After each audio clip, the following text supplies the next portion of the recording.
You ask Tiger to solve. This deals with linear equations with one unknown. The final result is m equals 7. Let's solve it step by step. Group all constants on the right side of the equation. Subtract 8 from both sides. Simplify the arithmetic.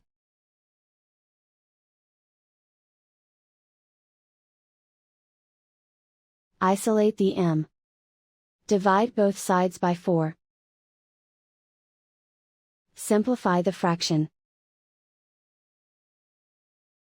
Find the greatest common factor of the numerator and denominator. Factor out and cancel the greatest common factor.